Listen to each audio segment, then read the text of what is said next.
ఎవరు రాయగలరు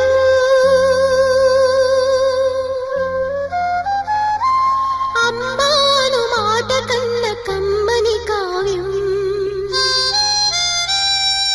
ఎవరు పాడగలరు